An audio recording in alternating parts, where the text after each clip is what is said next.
Olá, o Vanguarda da Comunidade está de volta e hoje a gente fala sobre a toxina botulínica em tratamentos odontológicos. A nossa entrevistada é a doutora Andréia Marcelca, de Taubaté, que é mestre em ortodontia e também pós-graduada em toxina botulínica.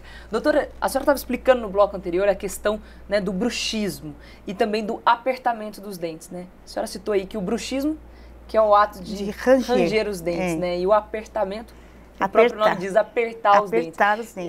Eu falei que ia citar um pouquinho mais sobre isso, porque é curioso. Eu estava lendo uma pesquisa na internet que diz que, assim, no Brasil, estima-se que pelo menos aí 30% da população tenha bruxismo, né? Esse ato de ranger os dentes. É mais ou menos por aí mesmo? Mais ou menos, para mais até. Para mais até? Para mais até. Porque, assim, justamente como eu te falei, por ser uma disfunção, às vezes até de ordem emocional, muito relacionada ao estresse ou algum fato que aconteceu com a pessoa, que emocionalmente, que abalou emocionalmente, então a gente desconta nos músculos, né? Desconta na boca, né? Então, assim, é muito comum. Então, eu acredito que seja até uma porcentagem maior por nossa, assim, pela parte clínica minha, assim, eu vejo que os pacientes procuram bastante esse tipo de tratamento. No caso da toxina botulínica, né, o Botox que a gente fala, usado em paciente, a maioria dos tratamentos cai no caso aí de bruxismo ou não?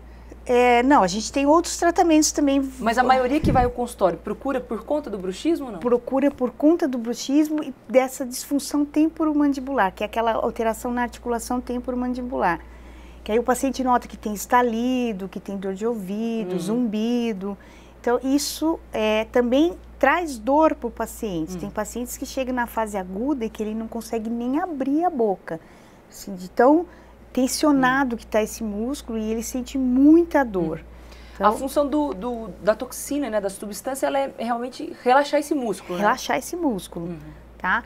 A duração dela, ela dura em média de 4 a 8 meses, podendo ser, dependendo da gravidade, da intensidade dessa hiperatividade muscular, ela pode durar mais ou menos. Esses intervalos podem ser maiores ou menores. E assim, não é um tempo um pouco curto até? Por exemplo, a senhora citou aí a questão de um paciente que, né, tem um problema grave e realmente aplicou a toxina e ele melhorou. Então, no caso dele, que é um caso mais grave, ele eternamente, 2 vezes por ano, vai ter na que verdade, estar aplicando. A gente acredita que esses intervalos tendem a se espaçar mais, tá? Porque há uma memorização desses músculos então, a gente acredita que ele tende a se posicionar mais relaxado, esse músculo, com as aplicações. Então, eu acredito que ela se espace mais. Mas a gente também não pode esquecer de tratar, fazer os outros tratamentos, que seja de origem, de ordem emocional, tratar esse paciente, ver o que está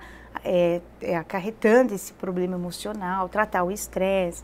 Pode também entrar com fisioterapia, com plaquinhas oclusais. A gente, assim, ela auxilia no tratamento. Isso não quer dizer que a gente vai descartar os outros tratamentos que existem já. Mas, assim, por exemplo, numa fase aguda em que o paciente está com muita dor, em 48 horas ela já começa a fazer efeito. Então, tira ele desse quadro agudo, essa dor intensa. Então, melhora a qualidade de vida também do paciente. Melhora a qualidade de vida, porque assim, existe até pesquisas dessas dores de origem musculares, que são as miofaciais, que os empregadores acabam tendo um prejuízo com os funcionários, porque geralmente eles faltam ao trabalho por conta dessas dores, né? Então, assim, melhora a qualidade de vida com relação à cefaleia, né? Aquela dor de cabeça intensa. O paciente fica irritado. Eu lembro que ele relatava que ele ficava irritado durante o trabalho. Tudo. Melhorou a qualidade de vida dele também no trabalho, né? A atenção. E, doutora, assim, uma curiosidade, como que a pessoa às vezes percebe isso? À noite dá pra gente perceber que a gente tem bruxismo ou durante o dia mesmo o apertamento? Geralmente assim, o ranger, o paciente não percebe. Mas geralmente quem está ao lado escuta o barulho, porque chega a ser um barulho forte, tá? Imagina, os dentes rangendo, então...